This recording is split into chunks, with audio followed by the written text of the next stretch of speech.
We're going to drive all these vehicles to the airplane. Oh, I see. Oh. I see. 7 decades of waiting is about to end.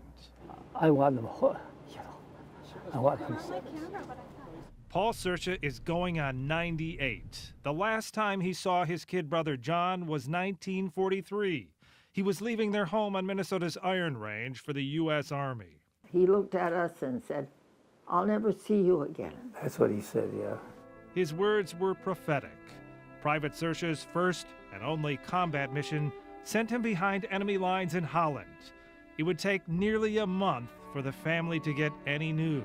Reported missing in action. For 73 years, a small box of John's belongings, including a Purple Heart and some letters he wrote, is all the family had to remember him by. Nobody knew. We didn't know nothing at all. There was nothing. Nothing but the pain of not knowing. I was 11 months old when he died, but yet there is a bond. Dick Laurie grew up curious about the uncle he never knew. 11 years ago, he started doing some research to see if there was a way to find John's remains. A breakthrough came in 2013 when he got a surprise phone call from a complete stranger in Germany. He was basically in shock. Army Sergeant Danny Kaye searches for World War II MIAs in his spare time. The height, the size, the location of loss, they were a match. Kaye discovered records indicating John Sarsha was perhaps buried in a grave marked unknown at a cemetery in Belgium. The Pentagon was slow to act at first, but a story by the Fox 9 investigators and pressure from Congressman Rick Nolan got things moving. This past December, the grave was exhumed and the remains brought to this military forensics lab in Nebraska for DNA testing. Thank God for DNA. The family's prayers were answered. 11 years to bring him home.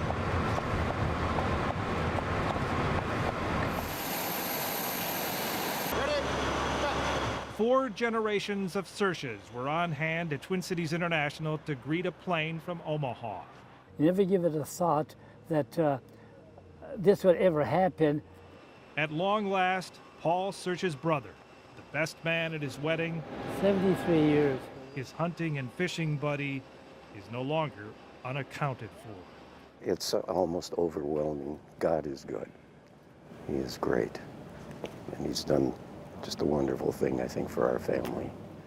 For a few minutes, a busy airport paused to honor a 20-year-old kid from Eveleth, who left the comfort of his home and family to fight an evil in a distant land so very long ago.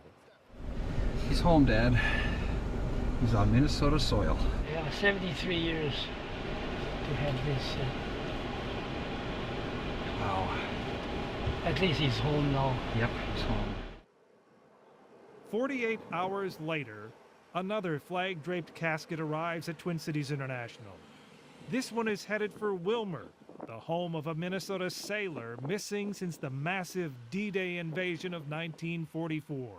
This can't be possible. It's another remarkable story. That he's been gone for over half of a century. Don Franklin has faded memories of when his uncle John Anderson went off to war, but vividly recalls the day the telegram came. That's, we haven't heard the news. Anderson was killed in action at Omaha Beach. He was in the engine room of this ship when it was hit by a German shell. For the next 72 years, the family believed his body had washed out to sea.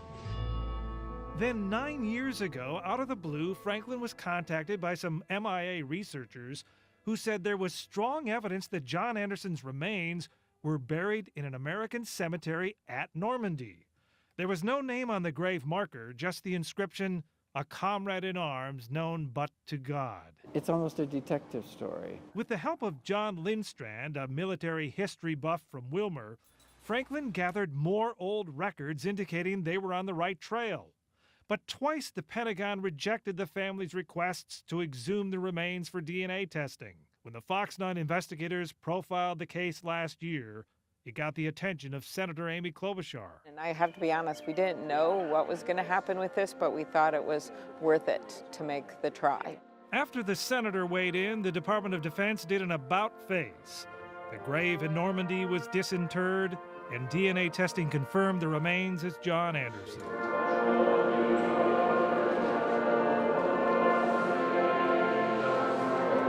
Wilmer welcomed their native son back home this weekend to the very auditorium he played in as a teenager more than 70 years ago. He's a reminder to me to have hope and never let hope die. Most of the people who turned out to honor John Anderson were too young to ever know the man. But that's what Memorial Day is supposed to be all about. To remember the service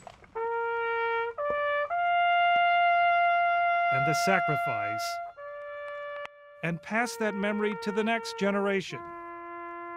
And you want to sort of clasp it, you know, to your breast as a sign of remembrance. Memorial Day 2016, the year when two members of Minnesota's greatest generation came home at last. I'm Fox 9 investigator Jeff Ballion.